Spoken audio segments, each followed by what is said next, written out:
Parliament भी नहीं बनी थी मान्यवर। कॉन्स्टिट्यूएंट असेंबली ने पहला संविधान संशोधन पारित किया था, तब से संविधान बदलने की प्रक्रिया चली है।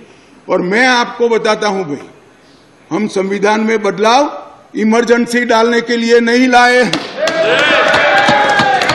हम संविधान में बदलाव उस वक्त की तत्कालीन राष्ट्रपति की सदस्यता जो चली गई थी, इसको पुनर्जीवित करने के लिए नहीं लाए हैं।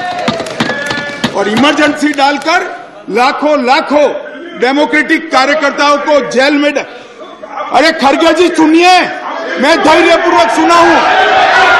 कांग्रेस को लोकतंत्र पर बोलने का कोई अधिकार नहीं है। और क्या बात करते हो लोकतंत्र की?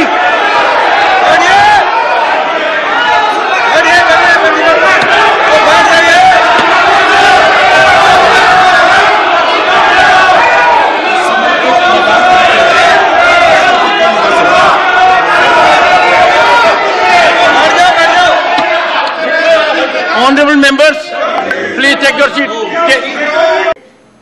भारतीय जनता पार्टी की पूर्ण बहुमत की सरकार चल रही है, कोई पावर लेने की जरूरत नहीं है। एक बिल हम लाए हैं पावर केंद्र में लाने के लिए नहीं, केंद्र ने दिए हुए पावर पर दिल्ली यूटी की सरकार अतिक्रमण करती है, इसको वैधानिक रूप से रोकने के लिए ये बिल लेकर हम आए। मान्यवर, शब्दों के श्रृंगार से असत्य को सत्य नहीं बनाया जा सकता।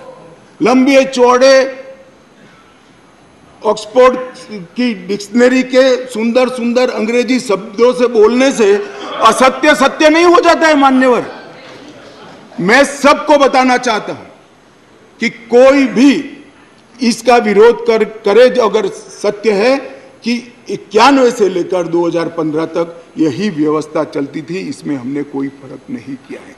मान्यवर, मैं इसलिए बात करना चाहता हूं कि नई व्यवस्था आई, कई सदस्यों ने कहा, मैं तो तब बोलना नहीं चाहता मगर कहा है इसलिए सिर्फ रिपीट करता हूं कि अराजकता फैलाने का काम दिल्ली में शुरू हो गया है। मान्यवर, शासन व्यवस्था के एक फ्रेमवर्क में चलना पड़ता है। आप यहां पर ऐसा भाषण करेंगे कि आज दिल्ली की बारी है, कल उड़ीसा की है, आज दिल्ली की बारी है, कल आंध्र प्रदेश की है, आज दिल्ली की बारी है, कल फलाने राज्य की है। कोई संसद सदस्य ऐसी बातें सुन के अपना मत नहीं बदलेगा। राघव जी, आप जरा भी चिंता मत करिए।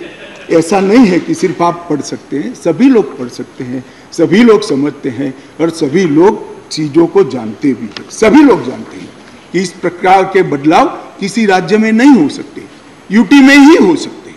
मगर प्रॉब्लम इसमें राज्य और यूटी का नहीं है। हम है यूटी में, चुनाव यूटी के लड़े हैं और राज्य की पावर एंजॉय करनी है, इसका प्रॉब्लम है। मान्यवर, प्रॉब्लम का कोई जवाब भारत सरकार के पास नहीं है, दिल्ली की जनता के पास भी नहीं है, ये सदन के पास भी नहीं है। अपनी मानसिकता को ही बदलना पड़ेगा, सीमित करना पड़ेगा, संयत करना पड़ेगा, तब जाकर मान्यवर इसका रास्ता निकलेगा। मान्यवर, क्या हुआ बाद में? 91 से 2015 तक ऊपर नीचे कई बार एक दल की सरकार आई, कई बार विपक्ष की सरकार आई। मैं बहुत जिम्मेदारी के साथ यहां बताना चाहता हूं कि इस बिल से जो ट्रांसफर पोस्टिंग के सेवाओं के काम के लिए जो अधिकार का वर्णन किया गया है, ये सारे अधिकार प्रैक्टिस में यहीं पर वो ही चलते थे।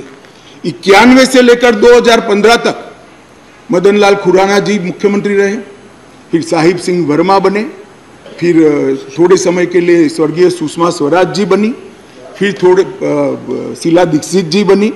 मगर किसी से केंद्र सरकार से झगड़ा नहीं हुआ, किसी को नहीं हुआ, क्योंकि सब लोग विकास करना चाहते थे, सब पावर लेना नहीं चाहते थे। मान्यवर, उस वक्त कई बार कांग्रेस की सरकार थी और हमारी सरकार ऊपर रही, कई बार हमारी सरकार नीचे थी, ऊपर कांग्रेस की सरकार रही। ट्रांसफर पोस्टिंग के लिए कभी झगड़ा नहीं हुआ। उस वक्त यही व्यवस्था से निर्णय होते थे और किसी मुख्यमंत्री को कोई तकलीफ नहीं थी। मगर 2015 में एक आंदोलन के आधार पर बनी हुई सरकार है और फिर जो बताया कई सदस्यों ने कि केंद्र सरकार पावर हाथ में लेना चाहती है।